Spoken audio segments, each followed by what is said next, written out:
வணக்கம், நான் உங்கள் Finex India Satish. Formally RR capital இருந்தது நாம ஃபினெக்ஸ் இந்தியாவை மாற்றிருக்கோம். தொடர்ச்சியாக ரத்த கலரியாக இருந்துட்டு இருக்கக்கூடிய இந்திய பங்குச்சந்தைகள் 17/2/2025 இன்றைக்கும் காலையில் ரத்த கலரியாக தான் இருந்துச்சு. ஆனால் மத்தியானத்துக்கு பிறகு நல்ல சேஞ்சஸ் வந்திருக்கு. மார்க்கெட் கம்ப்ளீட்டாக கிரீனில் முடிஞ்சிருக்கு. நிப்டி 22,959 30 புள்ளிகள் பாசிட்டிவ் க்ளோஸ் ஆயிருக்கு. 75,996 சென்செக்ஸ் 57 புள்ளிகள் பாசிட்டிவ் க்ளோஸ் ஆயிருக்கு. இன்றைக்கு வேர்ல்டு இண்டெக்ஸில் 4.5% பாசிட்டிவ் இருந்ததை மறந்துடாதீங்க. பேங்க் நிப்டியும் லோவிலிருந்து 600 புள்ளிகள் ரெக்கவர் ஆயிருக்கு. இன்ட்ராடே லோ இன்னைக்கு நிப்டி 22,725 வரைக்கும் போயிருந்துங்கிறதையும் ஞாபகத்தில் வச்சுக்கோங்க.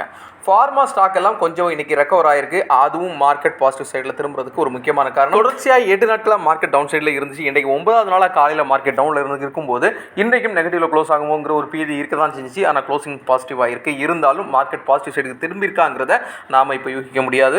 ஏன் நான் அப்படி சொல்கிறேன்னா, ஏற்கனவே ஜனவரி மாதத்தில் ஏறத்தாழ 89,000 கோடி ரூபாய் அளவுக்கு இந்தியாவிலேருந்து எஃப்ஐகள் விற்று பணத்தை வெளிநாட்டுக்கு எடுத்துகிட்டு போயிருந்தாங்க. பிப்ரவரி மாதம் லாஸ்ட் வெள்ளிக்கிழமை வரைக்கும் ஏறத்தாழ 29,153 கோடி ரூபாய் அளவுக்கு இந்தியாவிலேருந்து பணத்தை விற்று எஃப்ஐகள் வெளிநாட்டுக்கு எடுத்துகிட்டு போயிட்டு இருக்காங்க. ஸோ மார்க்கெட்டில் எஃப்ஐக்குடைய செல்லிங் ப்ரெஷர் இன்னும் நிற்கலங்கிறது தான் நமக்கு இது கோடிட்டு காமிக்குது. இன்னைக்குள்ள எஃப்ஐக்குடைய ரிப்போர்ட் இன்னும் வரலங்கிறதுனால அதை அப்டேட் பண்ண முடியலை.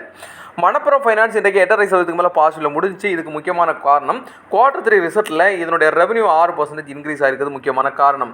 இதோட இந்த ஸ்டாக் ஃபேஸ் வேல்யூ ₹2 1 ரூபாய் டிவிடெண்ட் கொடுத்துருக்கதும் நம்ம இதில் குறிப்பிட்டு சொல்ல வேண்டியது இருக்குது. முக்கியமான மியூச்சுவல் ஃபண்ட் ஆர்டி நிறுவனங்களில் ஒரு நிறுவனமான KFin Technologies தொடர்ச்சியாக இறங்கிட்டு இருக்கு. இன்றைக்கும் 10% மேலே நெகட்டிவ்ல ₹828 க்ளோஸ் ஆயிருக்கு. இதில் குறிப்பிடத்தக்க விஷயம் என்னன்னா, கடந்த 3 மாசத்துக்குள்ள ₹1,641 வந்திருந்த இந்த ஷேர் அந்த ₹1,641 பிரைஸ்ல ஏறதால 50% ஷேர் பிரைஸ் இழந்திருக்குது குறிப்பிடத்தக்க விஷயம். இருந்தாலும் நிறுவனம் Q3 ரிப்போர்ட் படி அரௌண்ட் 90 கோடி ரூபாய் அளவுக்கு லாபம் தான் ஈட்டிருக்காங்க. ஆனா Q2 இருந்த டோட்டல் ஏஎம் சைஸை விட இப்போ அவங்களோட ஏஎம் டிக்ளைன் ஆயிருக்கு. ஸோ மியூச்சுவல் ஃபண்ட் இண்டஸ்ட்ரியில் 2 ஆர்டிஏ தான் இருக்காங்கிறது உங்க எல்லாத்துக்குமே தெரியும். ஒன்று கேம்ஸ், இன்னொன்று KFin Tech. ஸோ முக்கியமான நிறுவனம் தான். இருந்தாலும் இந்த டைம்ல ஏஎம் குறைஞ்சிருக்கிறது தான் அவங்களுடைய ஷேர் இந்த அளவுக்கு வீக் ஆனதுக்கு முக்கியமான காரணம். ஃபினான்ஷியல் இன்ஃப்ளூயன்ஸருக்கு ஏற்கனவே செபி கட்டுப்பாடு போட்டுட்டு இருக்காங்களே, இதன் தொடர்ச்சி அவங்களோட பேங்க் அக்கௌண்ட்லாம் பிளாக் பண்ணியிருந்தாங்க. இதெல்லாம் உங்களுக்கு தெரிஞ்சிருக்கும்னு நினைக்கிறேன். அது ஃபினான்ஷியல் இன்ஃப்ளூயன்ஸருக்கு அதிர்ச்சியாக இருந்தாலும் அவங்களுக்கும் ஒரு கட்டுப்பாடு இருக்கணுங்கிறது ரொம்ப முக்கியம் இல்லையா? அதனால தான் அவங்க இதை கொண்டு வர்றாங்க. ஸோ இது வரவேற்கப்பட வேண்டிய விஷயம் தான். ஏன்னா இண்டிவிஜுவல் இன்வெஸ்டர் ஃபினான்ஷியல் இன்ஃப்ளூயன்ஸருடைய வீடியோஸோ அல்லது அவங்களுடைய செய்தி தொகுப்பையோ பார்க்கும்போது அவங்க கொடுக்குற சரியான தகவல் அவங்களுடைய இன்வெஸ்ட்மெண்ட்டுக்கு வழிகாட்டியாக இருந்துச்சுன்னா ப்ராப்ளம் இல்லை. அவங்களுடைய இன்வெஸ்ட்மெண்ட்டுக்கு வேட்டு வைக்கிற மாதிரி வந்துடக்கூடாது இல்லையா? இதுவும் முக்கியமான காரணம். இந்தியாவில் இண்டிவிஜுவல் இன்வெஸ்டர்ஸுடைய வருகை தற்காலம் தான் கொஞ்சம் கொஞ்சமாக ரைஸ் ஆகிட்டு இருக்கு. அது இன்னும் கண்டினியூவாக மேலே போகணும்னா ப்ராப்பரான நியூஸ், கரெக்டான நியூஸ் மட்டும்தான் ஃபினான்ஷியல் இன்ஃப்ளூயன்ஸர்லேருந்து மக்கள்கிட்ட போகும்போது தான் அவங்களுக்கு அந்த அவேர்னஸும் இருக்கும். எல்லாத்தையும் விட இன்னைக்கு இந்த மார்க்கெட்டில் அடானி என்டர்பிரைசஸ், பஜாஜ் ஃபின்சர்வ், IndusInd பேங்க்லாம் 2-4% வரைக்கும் பாசிட்டிவ் இருந்தாங்க. மஹிந்திரா, பாரதி ஏர்டெல், இன்ஃபோசிஸ்லாம் 3/4%லேருந்து 3.5% வரைக்கும் வீழ்ச்சியும் க்ளோஸ் ஆயிருக்காங்க. இனி மார்க்கெட்டில் பார்த்தீங்கன்னா அமெரிக்காவில் வட்டி குறைப்பு இருக்குமாங்கிறது ஒரு கேள்விக்குறியாக இருக்குது. ஏன்னா ஜனவரியில் அவங்களுடைய இன்ஃப்ளேஷன் ஏற்கனவே ரைஸ் ஆகிருந்துச்சு. அதனால இமீடியட் ரேட் கட் இருக்காதுங்கிற மாதிரி தான் தெரியுது. ரொம்ப நாட்களுக்கு பிறகு ஜப்பானோட ஜிடிபி கொஞ்சம் ரைஸ் ஆகிட்டு இருக்கு. இது ஜப்பான் இன்வெஸ்டர்ஸ் பிளஸ் ஏசியன் மார்க்கெட்ல இருக்கக்கூடிய இன்வெஸ்டர்ஸ்க்கு மத்தியில் வந்து கொஞ்சம் பாசிட்டிவ் திங்கை கொடுத்துருக்கு. ஓப்பன் ஏஐ நிறுவனம் எலன் மஸ்குடைய பங்களிப்பை வந்து ரிஜெக்ட் பண்ணியிருக்காங்க. அதாவது ஓப்பன் ஏஐல அவருடைய தலையீடு அதிகமாக இருக்குது அவங்க யாருமே விரும்பலை. ஏன்னா அவங்களும் ஒரு மிகப்பெரிய கார்பரேட், நினைச்சா அவங்களும் புதுசாக உருவாக்க முடியும். அதனால ஓப்பன் ஏஐ நிறுவனம் எலன் மஸ்குடைய பங்களிப்பை கம்ப்ளீட்டாக ரிஜெக்ட் பண்ணியிருக்காங்க. அமெரிக்காவில் இருக்கக்கூடிய டெல் நிறுவனம் ஆர்டிஃபிஷியல் இன்டெலிஜென்ஸ்க்கான ஒரு முக்கியமான ஒரு ஆர்டர் வாங்கியிருக்கதா சொல்லியிருக்காங்க. இன்டெல் நிறுவனம் இன்டெல் பிராட்காம் மற்றும் டிஎஸ்எம்சி எக்ஸ்ப்ளோர் டீல்னு சொல்லி 2 பிரிக்கிறதா ஒரு ரூமர் இருந்துட்டு இருக்கு. இதனால செமிகண்டக்டர் ஸ்டாக்ஸ் எல்லாமே கொஞ்சம் டவுனாக இருந்துச்சு. இருந்தாலும் இது அதிகாரப்பூர்வ தகவலாக இல்லை.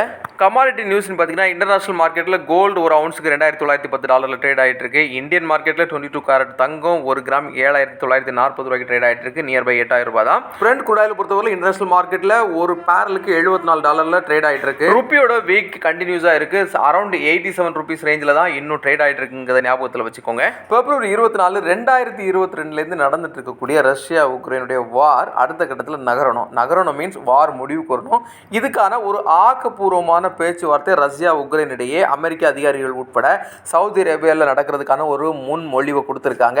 இந்த நகர்வு பாசிட்டிவ் சைடில் வந்து போர் ஒரு கண்ட்ரோலுக்கு வந்துச்சுன்னா வேர்ல்டு வைடாக இருக்கக்கூடிய பதட்டங்கள் கொஞ்சம் தணிகிறதுக்கு வாய்ப்புகள் இருக்கு. அதுவும் இந்த வாரம் மார்க்கெட்டை கொஞ்சம் நகர்த்தி கொண்டு போகிறதுக்கும் இனி வரக்கூடிய நாட்களில் மார்க்கெட்டை நகர்த்துறதுக்கும் முக்கியமான காரணியாக இருக்கும்.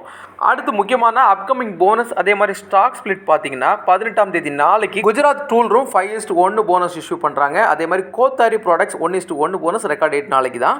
ஸ்டாக் ஸ்டாக் ஸ்பிளிட்டை பொறுத்தவரை கேபிட்டல் இந்தியா 10 ரூபா ஃபேஸ் வேல்யூ இருந்து 2 ரூபாய் பிரிக்கிறாங்க. இன்னைக்கு ரெக்கார்ட் டேட். கொனாட் இன்ஜினியர்ஸ் 10 ரூபா ஃபேஸ் வேல்யூ இருந்து 5 ரூபாய் ஸ்பிளிட் பண்றாங்க. பிப்ரவரி 19ஆம் தேதி ரெக்கார்ட் டேட். ஆர்டிபி இன்ஃப்ராஸ்ட்ரக்சர் 10 ரூபாயில இருந்து 1 ரூபாய் ஸ்பிளிட் பண்றாங்க. பிப்ரவரி 28ஆம் தேதி ரெக்கார்ட் டேட். இன்னைக்கு இவ்வளவுதான் கேபிட்டல் மார்க்கெட்டோட முக்கியமான செய்திகள். நாம் எப்பவும் சொல்கிற மாதிரி தான் இது முழுக்க எஜுகேஷனல் பர்பஸ், நாட் ரெக்கமெண்டேஷன்.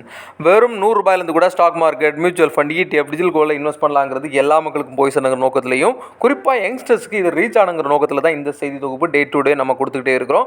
உங்களுடைய பங்குசந்தை சார்ந்த முதலீடுகள் நீங்கள் எடுக்கிறதுனால உங்களோட இன்வெஸ்ட்மெண்டோட ரிஸ்க் என்னங்கிறத அண்டர்ஸ்டாண்ட் பண்ணி அதுக்கேற்றபடி முதலீடு செய்யுங்க. உங்களுக்கு இந்த வீடியோ தொகுப்பு பிடிச்சிருந்தா லைக் பண்ணுங்கள், கமெண்ட் பண்ணுங்கள், சப்ஸ்கிரைப் பண்ணுங்கள், குறிப்பாக உங்கள் ஃப்ரெண்ட்ஸுக்கு ஷேர் பண்ணுங்கள். See you tomorrow, another super topic.